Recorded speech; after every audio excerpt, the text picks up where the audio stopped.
And good morning to a true African, Colin Bell, a passionate leader, an innovator, a warrior for wildlife, a true African, highly regarded person. He founded Wilderness back in '83. He wrote a book. He wrote two books, The Good, the Bad, the Ugly. He looked at Last Elephants. He co-founded Great Plains, and now he co-founded Natural Selection. Colin, good morning. Morning, Nils. Nice to see you. How are you doing in Hout Bay?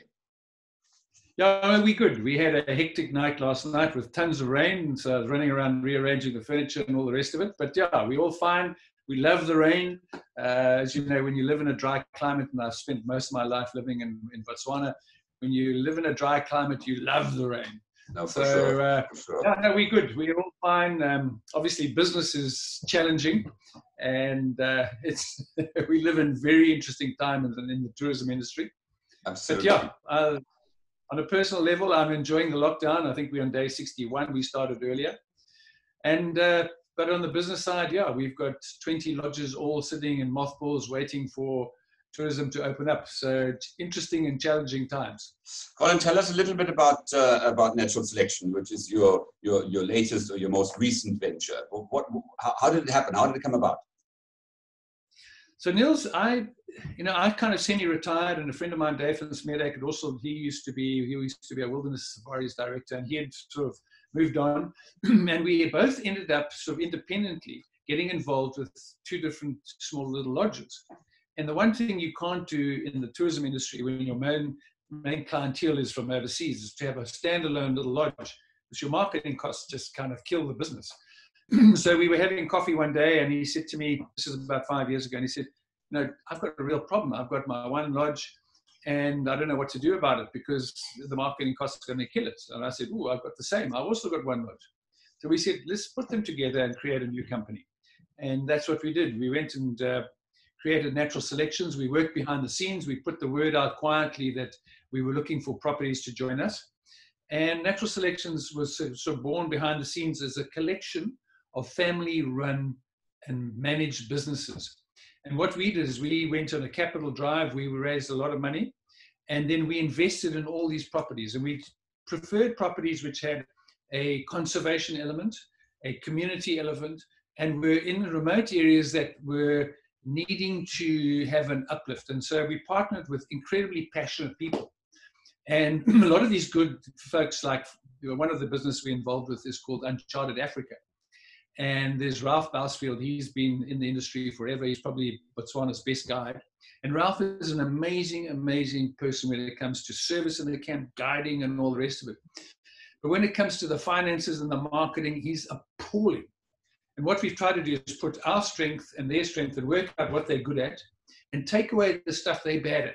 So all our partners, we say, okay, what are you good at and what you love doing? We let them do what they're good at.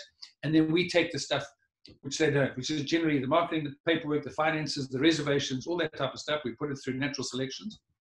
And so we are kind of like a portfolio, but we're not a management company. We are a portfolio where we invest and we co-market and we co-brand, and we make sure that the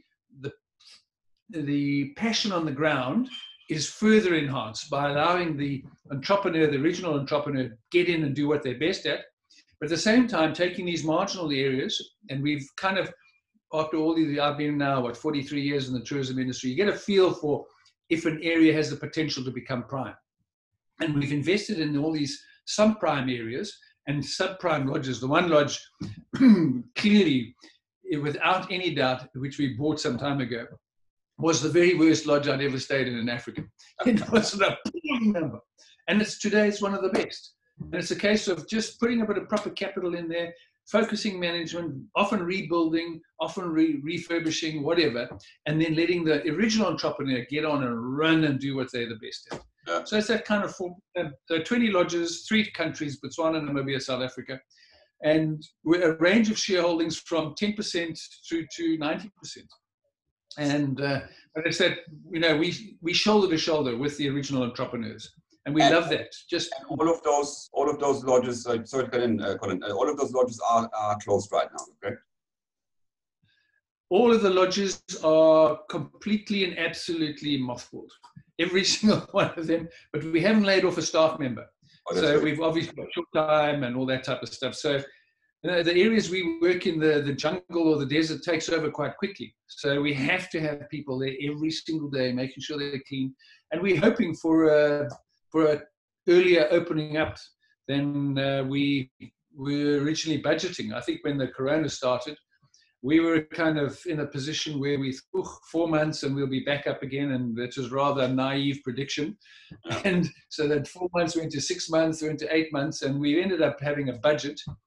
We call it our survival budget, which sees us through to March next year with zero revenues, with all future monies ring-fenced in an escrow type account and audited, and money in the bank in March. So with no revenues. And every time we get a bit of revenue, that pushes out eventually to 2022. So we're comfortable we'll be around in 2022.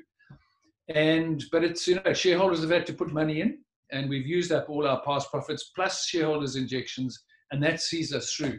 But it's, it's got its bruisings, and we've just got to make sure we're there. And I think that every company is doing exactly the same. And I think most companies will have to rely on shareholder injections to see them through. It's just almost impossible. We saw no way.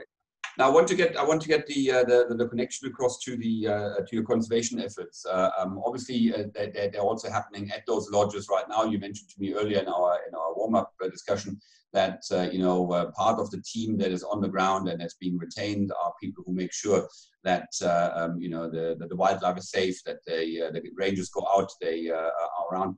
How does that work, and what are they reporting back? Has there been any changes after 2 months, almost 3 months of inactivity? That we have to make sure that we're out in the field every single day, because if we're not out in the field, first of all, the wildlife, all the new generations which are born into the field, when they see a vehicle for the first time, if it's always there, we've got to make sure our guests can get a real good experience without actually impacting on the closeness of the wildlife, to make sure that they, I hate to use the word habituated, but used to vehicles. So we have to have the vehicles in the field for that reason. But most importantly, we've got to have our vehicles in the field to make sure that we don't get the criminal elements starting to creep in. And so what we've had to do is we've maintained our lease fees to all our communities. We now got food parcels being dropped into the villages at scale to make sure that there's no one person in the village who's now going starving who's going to start doing the poaching. So we've actually had a very, very clean run so far, where our environments are pristine. We had fantastic rain in Namibia and Botswana last year. This year. The previous year, we had almost no rain. We had a terrible drought in the whole of Southern Africa, Zimbabwe, Botswana, Namibia, Angola. And this last rainy season was amazing. So we've got this extraordinary environment, but we don't have guests. But we've made sure that the lodges can be opened up in a heartbeat. You saw last week that Namibia started opening up to residents. So we've now opened up some of our lodges. One is in Natosha. So we've opened that up to local residents, and we're hoping to get a little bit of traction, even if it's just to keep our staff and our guides sort of sharp. I think our big worry is that people in the middle of nowhere start to get bored and then idle minds, and what happens after that. You've been in the industry long enough. Absolutely. Colin, unfortunately, time is always against me in these discussions.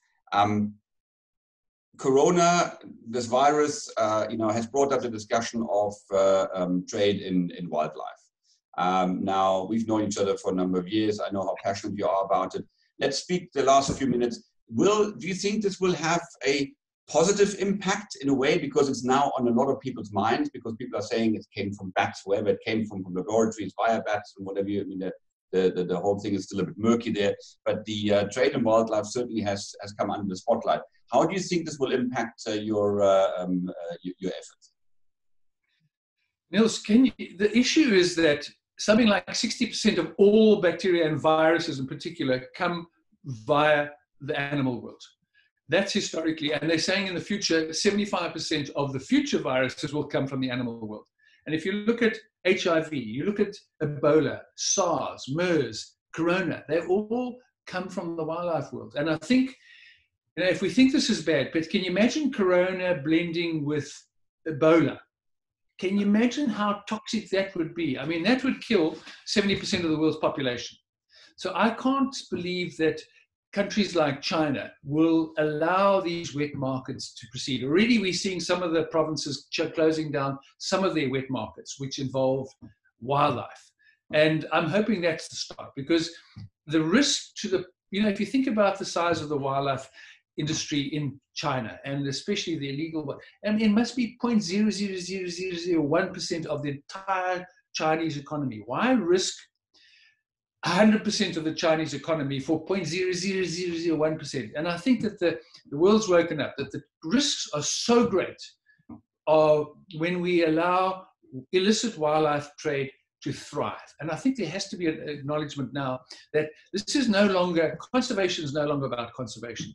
Conservation is about human health. Because if we don't conserve the wildlife, and if we don't stop trade, and if we allow wildlife trade, and especially all these gorillas and chimps and that being sold and for bushmeat inside Africa and in China, if we don't stop that, we're going to have more and more of these corona type risks. And I think the world must realize that, hang on, the only way we're going to stop the future potential for these corona type viruses to come back again is to stop trade in endangered species. Just stop it once and for all. CITES must get together. The world must get together. We've got to ban all these talks of trade. I mean, even in South Africa, we've got legislation which is being debated now, where we're debating whether we should be eating rhino meat or not. I mean, how is this possible?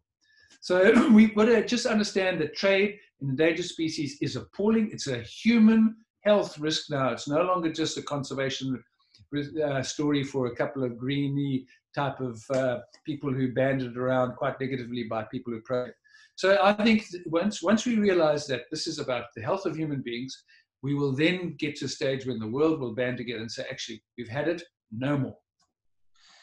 Colin, you couldn't have given me a more beautiful rounding up of our discussion, a more beautiful silver lining, because we are so desperately looking for a silver lining in this time. So let's hope that wildlife and the protection thereof will become the positive outcome of this horrible crisis. I'd love to talk to you a lot longer, and I'm looking forward to doing that very soon. The moment we're allowed to meet each other again in real life. Thank you very much for your time, Colin Bell. All the very, very best.